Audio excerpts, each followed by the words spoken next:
When my neighbor asked me to help her in the kitchen, I thought she just needed an extra pair of hands. But when she leaned close and whispered, "Taste me first," everything between us changed.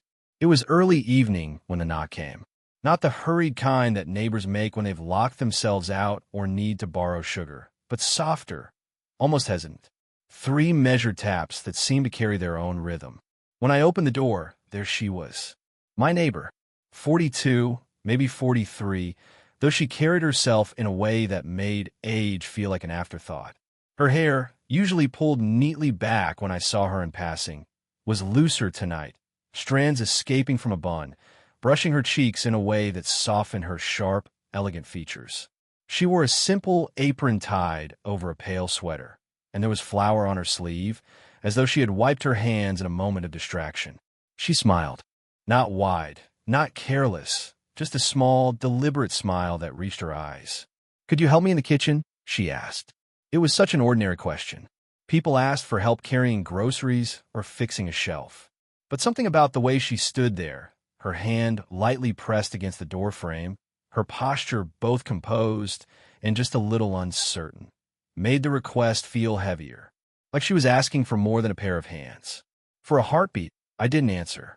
I just looked at her, taking in the faint scent of rosemary that drifted from her clothes.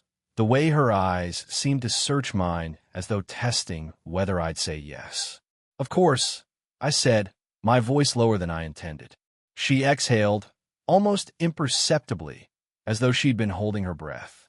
Then she stepped back, motioning for me to follow. The hallway between our apartments was short, but walking behind her, I noticed little details I hadn't before. The deliberate slowness of her stride, like she wanted to appear unrushed. The way her shoulders carried a quiet strength, yet dipped ever so slightly forward, as if the world had pressed down on them too many times.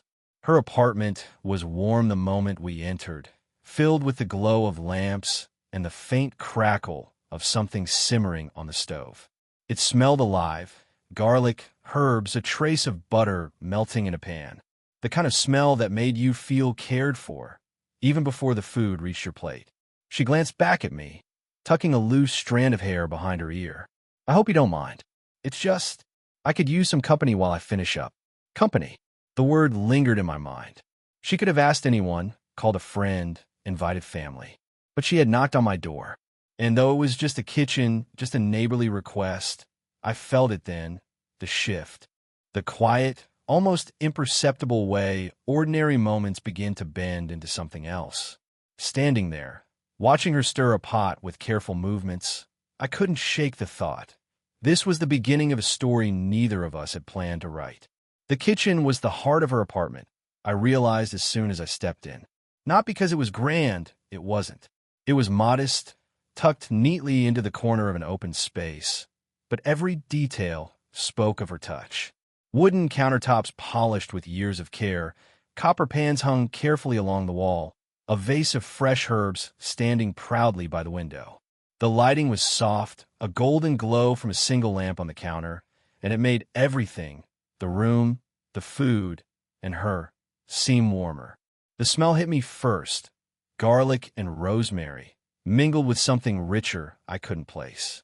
It clung to the air in a way that made me feel both hungry and strangely comfortable, like I had just stepped into a memory I hadn't lived yet. She moved with ease in the space, opening drawers, pulling utensils, her apron brushing lightly against her knees.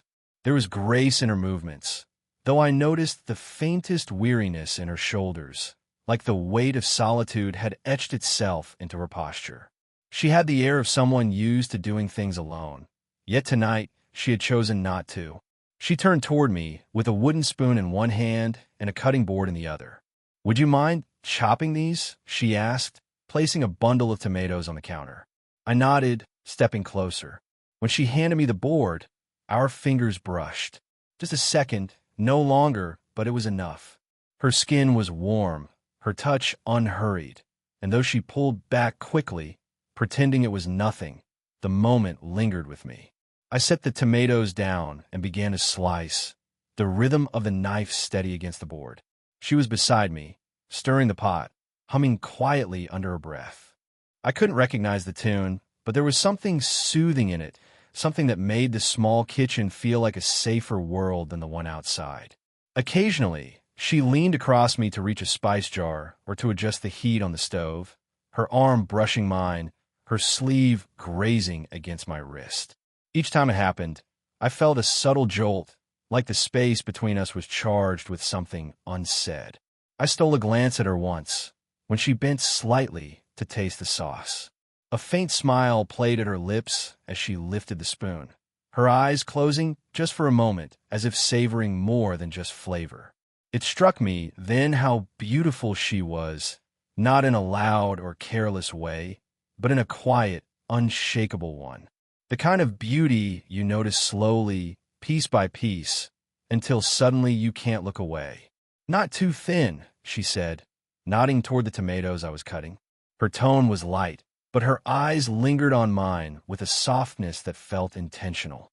I corrected my slices, trying to focus, though the real distraction wasn't the knife in my hand. It was her, standing so close, filling the room not just with scents and sounds, but with a presence that felt impossible to ignore. For the first time, I realized I wasn't just helping her cook dinner. I was stepping into her world, and that, somehow, felt like a privilege. The sauce had thickened, filling the air with a richness that clung to the walls, the kind of scent that made you imagine comfort long before it touched your tongue. She stirred it gently, wrist moving in slow, deliberate circles, as though she were coaxing secrets from the pot. I was finishing the last of the tomatoes when she set the spoon down and glanced at me. Her lips parted like she was about to say something, but instead she hesitated. Then, with a half smile, she lifted the spoon again and held it out toward me. "Here," she said softly. I leaned closer, and for a moment it felt almost too intimate.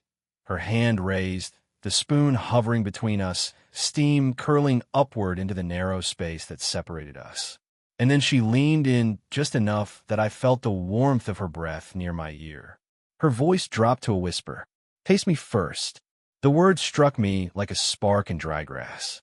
The room went still. Her eyes widened slightly as soon as the words left her mouth, and her cheeks flushed a delicate shade of pink. She laughed, quick and nervous, pulling the spoon back just slightly.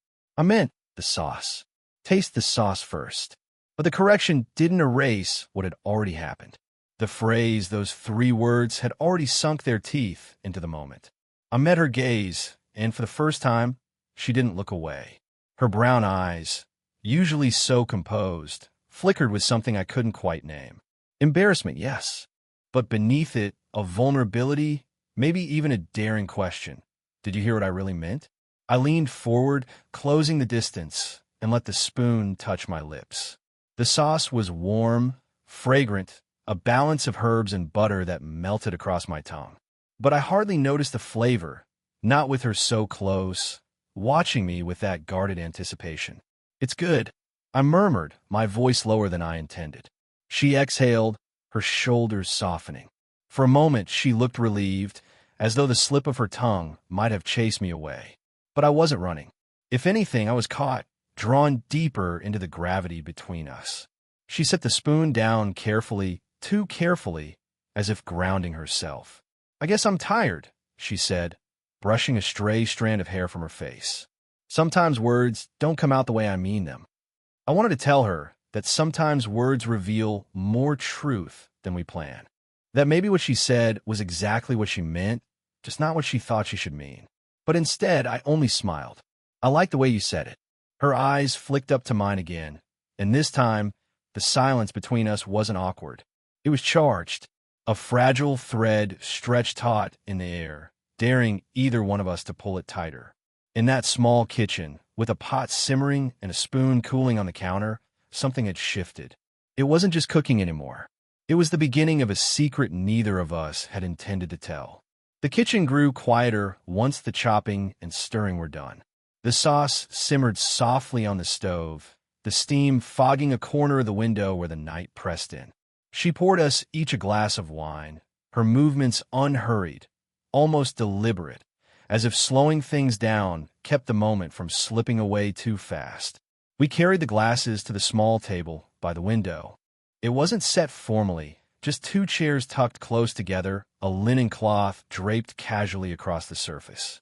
A candle burned there, half melted, its wax dripped unevenly like it had been lit on nights when she needed company she didn't have. I sat down across from her, but the table was narrow, the kind that pressed your knees together no matter how you tried to sit. My leg brushed hers under the wood. It wasn't intentional, at least not at first, but I didn't move away. And she didn't either.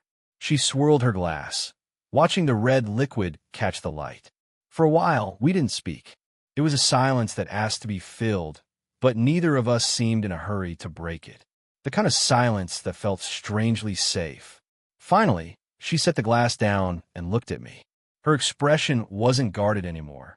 It was open, though tinged with something fragile. "Do you ever get tired of eating alone?" she asked quietly. The question landed with more weight than I expected. "Yes," I admitted. "Most nights, actually." Her lips curved in a faint, almost wistful smile. "Me too. I've gotten used to it, I suppose. But sometimes it's not the cooking I mind. It's the silence when you sit down with no one across from you." Her words stayed with me. I watched the way she traced the rim of her glass with her fingertip, absent-minded, as though confessing more than she intended. "I admire you," I said before I could stop myself. "You seem so steady, independent, like you don't need anyone." She laughed softly at that, but there was no real amusement in it, only a quiet honesty. Being independent doesn't mean I don't get lonely. The way she said it, calm, unembellished, made my chest tighten. She wasn't trying to be dramatic. She was simply telling the truth. I shifted slightly closer, the edge of my chair scraping faintly against the floor. The air between us seemed warmer, denser, like the small kitchen had shrunk even further. Her knee pressed more firmly against mine beneath the table. This time, it didn't feel accidental. I glanced down at our glasses, then back up at her face. Her eyes were steady, but softer than before, holding something unspoken that I could almost hear. And in that quiet, filled with the hum of the refrigerator, the faint bubbling of sauce, the warmth of her leg against mine, I realized this wasn't about food anymore. This was about two people, both a little lonely, both a little hesitant, finding themselves pulled closer by something neither had planned for. For a while, we let the closeness linger unspoken. The candle burned lower, the sauce thickened on the stove, and yet neither of us moved to eat. It wasn't the food holding our attention anymore. It was the gravity that had begun to pull us inward, one quiet moment at a time. But then she grew quiet. I noticed it in the way her shoulders shifted, the way she suddenly seemed smaller in her chair, retreating into herself.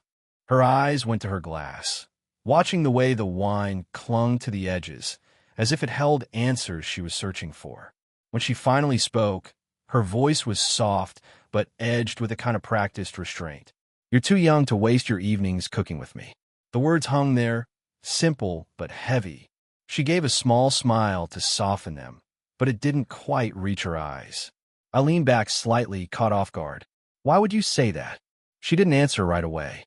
Instead, she sighed, brushing a strand of hair behind her ear, her hand lingering there as if she needed something to hold on to. "Because people will wonder.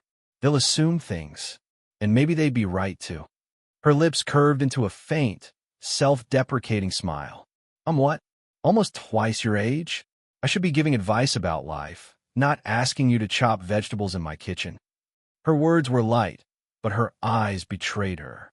Beneath the composure, there was a flicker of vulnerability, maybe even fear. Not fear of me, but of what she thought this connection might mean, for her, for me, for how the world might look at us. I could have laughed it off, reassured her easily. But instead I leaned forward, resting my elbows on the table, my gaze steady on hers. "I wouldn't be here if I didn't want to be."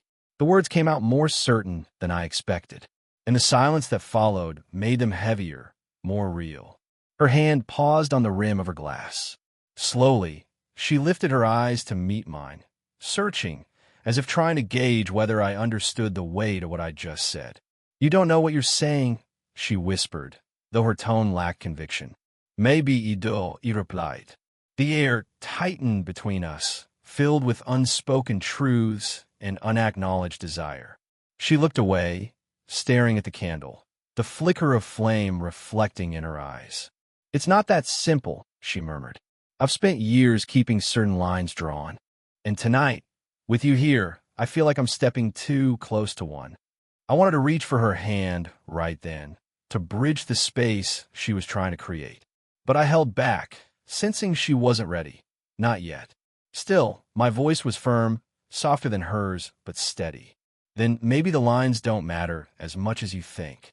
She breathed in, slow and uncertain, her chest rising and falling with the weight of everything unsaid.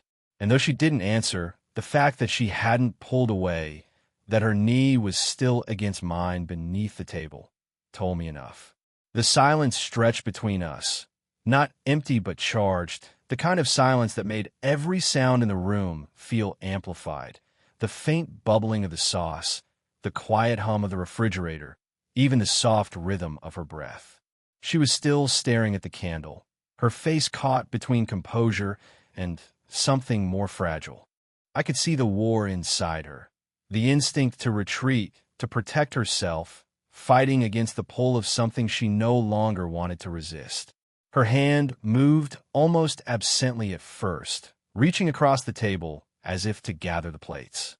But instead of lifting them, her fingers stilled halfway, hovering above mine. For a moment, I thought she'd pull back. Then, slowly, deliberately, she let her hand rest on top of mine. Her skin was soft, warm, carrying the faintest trace of flour and rosemary. The touch wasn't heavy. It was tentative, like a question asked without words. I froze, not out of uncertainty, but out of reverence. Because in that simple contact, I felt the dam of her hesitation crack. I turned my hand beneath hers, letting my palm open so her fingers could slide into mine. My thumb brushed lightly against her knuckles, tracing the delicate ridge of bone. She didn't flinch. She didn't move away. Instead, she let out a breath she must have been holding for longer than she realized. For a moment, the entire kitchen seemed to fall away. The candle, the food, the world outside her window, it all blurred until there was only her hand resting in mine. When I finally spoke, my voice was barely above a whisper. "Is this the line you were afraid of crossing?" She looked up at me then, eyes wide and searching, as if I had read aloud the thought she hadn't dared to speak. Her lips parted, but no words came. Instead, she tightened her fingers around mine, not forceful, but steady, like a silent answer. The warmth of her touch spread through me, grounding me in a way that felt both terrifying and inevitable. I wanted to memorize the way her hand fit against mine, the way her pulse quickened just enough for me to feel it through our joined skin. After a while, she smiled faintly, a smile tinged with relief and vulnerability. "It's been a long time since I let someone sit this close." I squeezed her hand gently, not letting her pull away. "Then I'm glad it's me." Her gaze softened, the guarded walls around her crumbling just a little more.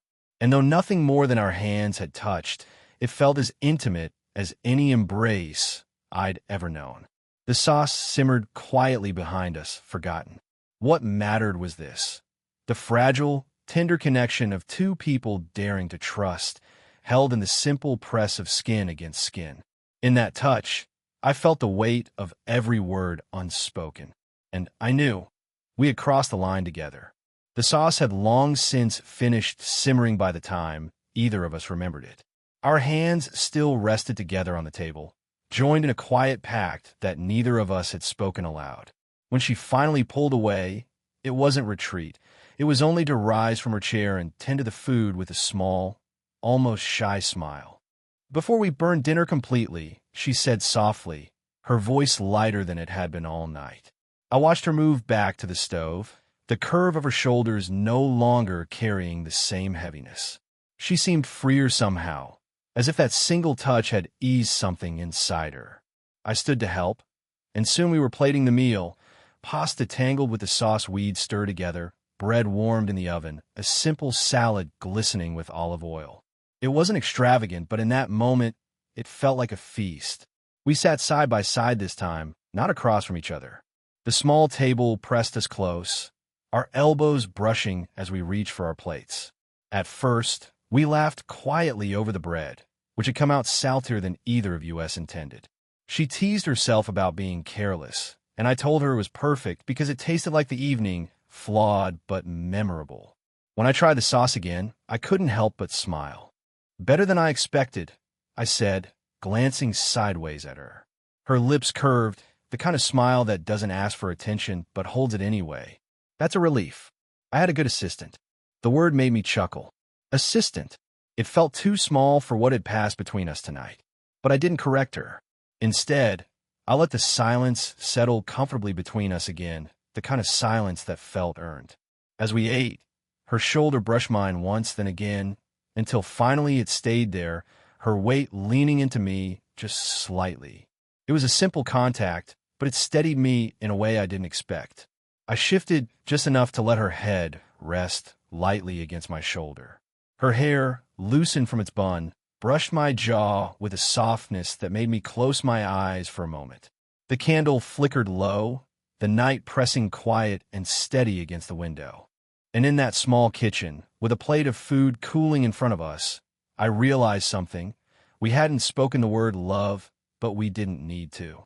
It was there already, in the pauses, in the laughter over too much salt, in the way her hand had found mine, in the way she trusted her weight against me now.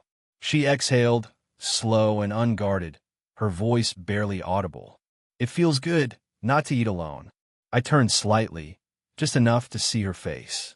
Her eyes were closed, her expression peaceful, as if the quiet had finally become something safe instead of empty. I didn't answer with words. I only let my arm slip gently around her shoulders, holding her there close. And in that moment, the kitchen wasn't just hers anymore. It was ours. The night ended not with declarations, but with the steady comfort of two people leaning into something new, slow, uncertain, but real.